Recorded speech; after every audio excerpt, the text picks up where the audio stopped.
Let's go Knicks!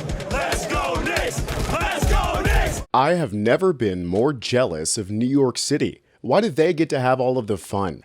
Seriously, Zohran is on a generational run, and his new ad that ran during the game last night got everyone almost as hyped as when the Knicks won. Probably because the city itself continues to win with victory after victory, coming at a pace that makes establishment Democrats furious and MAGA terrified. I would be terrified too if my opponent got a crowd to be this excited during a commercial break.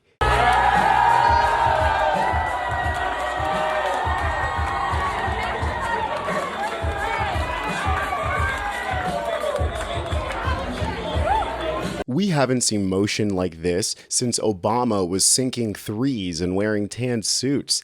This man has a bar full of sports fans cheering for a socialist. It almost brings tears to my eye. I mean, you'd never think to see such a beautiful thing.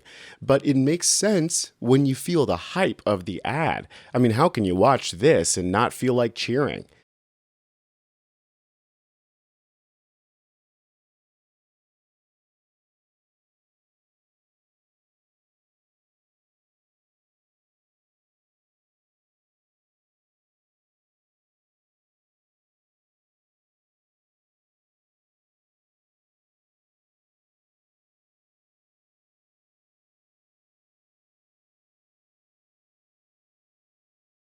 Through this message.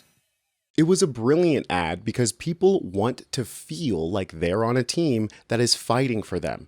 But it's also a great way for Zohran to lend his hard-earned credibility to the next wave of Democratic Socialist fighters and Brad Lander. It's a brilliant move to piggyback off the hype of the finals, integrate that with the hype of Mamdani, and put out great content like this that shows people how politics is supposed to make you feel. It has been 27 years since the New York Knicks have been in the NBA Finals. Let's go Knicks! Let's go Knicks! Let's go Knicks! Let's go Knicks! Let's go Knicks! Let's go Knicks!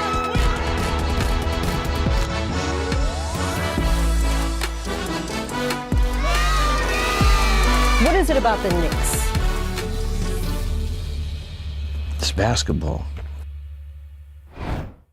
There's no way someone watches that and thinks that Zohran isn't a man of the people. And while you would think that the Democrats would be happy to be so on top right now, they're actually freaking out. Because beneath the vibes, it was the content of that ad that meant their establishment is actively being challenged. And as you can see, nothing makes them sweat more. Here's the headline from Politico. Mamdani makes big political gamble in backing Espaillat's challenger. Fallout from the endorsement could continue beyond the 2026 elections as fellow Democrats question trusting the mayor. They're mad about Mamdani endorsing leftists and not their centrist darlings, thinking Mamdani was just going to fall in with their Dem party line. Even if those same incumbents they want us to support aren't doing enough to fight the fascists in the White House as we keep begging them to. You can tell they're scared because party leader Hakeem Jeffries can barely croak out an explanation for his party's butthurt energy. What would you do to kind of dispel all those rumors when they are declared Democratic Socialists? Well, I stand behind every single House Democratic incumbent, whether they're a member of the Congressional Progressive Caucus, as is the case with Adriana Espaillat, a new Dem or a blue dog, and I'm going to continue to do that. Of course, Hakeem is supporting all of the incumbents. That's just a nice way of saying that he does not support Zohran's roster. So this is a pretty big step away from the establishment, as apparently this meant stabbing centrists in the back. That is, according to another one of the scorned incumbents who's being challenged by Claire Valdez. They say that Mamdani gave Espaillat a little pinky promise that he would endorse him, but now is instead, of course, running with Daria Liza. The stakes are high for Mr. Mamdani, the New York Times writes.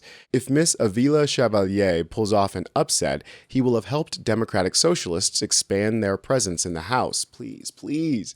But if Mr. Espaillat wins, he will have alienated a senior member of the New York City's congressional delegation at a time when the city desperately needs federal aid.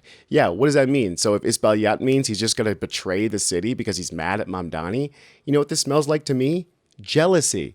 I mean, no one is promised anything in politics. And if they wanted an endorsement, they should have been more left-wing, more for the people. Zohran isn't popular because of his smile, although it is charming. He's popular because of his politics, something that makes even Trump jealous, which is hilarious to watch. I would be better than him if I wanted to go that route. Ladies and gentlemen, you no longer pay rent. You're gonna have the greatest life ever. Follow me, you're gonna have the greatest life. And you know what? For a couple of years, that's such a powerful, I would be the best ever at giving it. Okay, first of all, it is not free. It's just what taxes should be spent on. And second, as fucking if Trump could ever dream of being Zohran. Mamdani is grassroots. Trump is factory farming. Now, I don't know if that analogy makes any sense, but it feels right. I mean, who else is doing it like this? Zohran opens applications for 2,000 free childcare seats in New York City. This will save families over $20K a year. Literally no one. Zohran got even Hochul to play ball here because she's smart enough to see where this is headed. People want actual results, not just hot air blown very forcefully up our rear ends.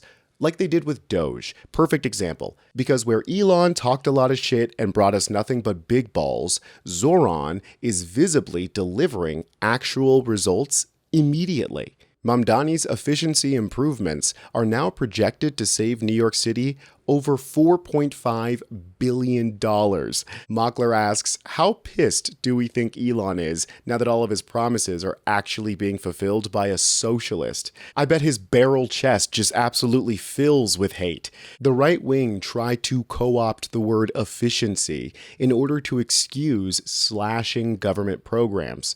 And that worked. I mean, look at the havoc that Doge caused. But the unintended consequence was that a much more lean and effective left-wing governance is the only thing that survives now. You can see this impact in the jaw-dropping increase in Zohran's popularity among even the most unlikely demographic. Here's popularity by age group. You can see from October 2025 to April 2026, Zohran had increases in approval from millennials, Gen X, and baby boomers, with baby boomers seeing the biggest increase.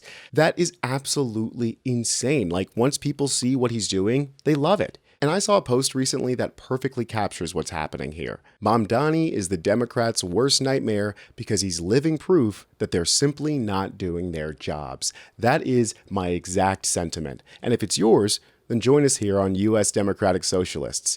I'm Tony Hinderman, and I'll catch you next time.